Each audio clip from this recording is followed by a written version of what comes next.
Pagbabawalan ng manghuli at maniket ang traffic enforcers ng mga LGU sa Metro Manila. Alinsunod yan sa utos ng Korte Suprema. Pero problema yan sa MMDA dahil kulang daw sila sa mga tauhan. Nasa frontline ng balitang yan si Elaine Fulencio. Bilang narawang araw na pwedeng maniket at manguha ng lisensya ng traffic violators ang mga local traffic enforcers sa Metro Manila. Ipinawalang bisa na ng Korte Suprema ang ordinansa ng 15 LGU sa NCR na nagbibigay sa kanila ng kapangyarihang mag-issue ng Ordinance Violation Receipts o OVR.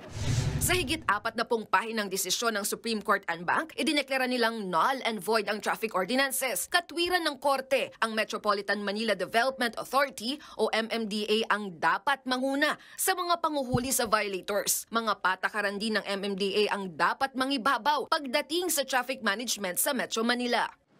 Taong 2006 pa pinitisyon ng ilang tsoper at operator ang ticketing system ng mga LGU. Ang desisyong yan ay pagbaliktad sa naunang magkahiwalay na desisyon ng Court of Appeals noong 2012 at 2013. Doon kinikilala na legal at constitutional ang LGU ordinances. Bukod naman dyan, nakasaad din sa resolusyon ng Korte Suprema na mas makakabuti kung ipatupad na lang ang single ticketing system ng MMDA sa panguhuli ng mga motorista. Kabubuo lang nito noong 2023 na nagtatakda ng iisang halaga ng multa at listahan ng violation sa buong Metro Manila. Pag-aaralan muna ng MMDA ang desisyon ng Korte Suprema, lalo't pwede pa raw itong iapila ng mga lokal na pamahalaan.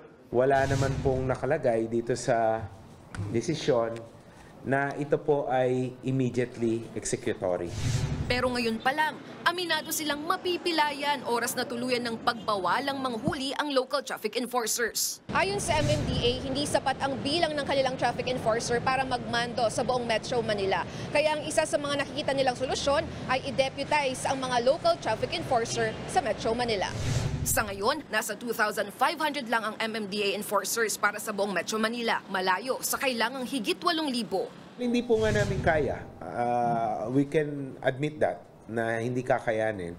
Yung sa mga major roads nga lamang with the suspension ng NCAP, yung pong mga karsada na sa jurisdiction namin, including Mabuhay Lanes, hindi po namin kayang bantayan dahil napakahaba po niyan.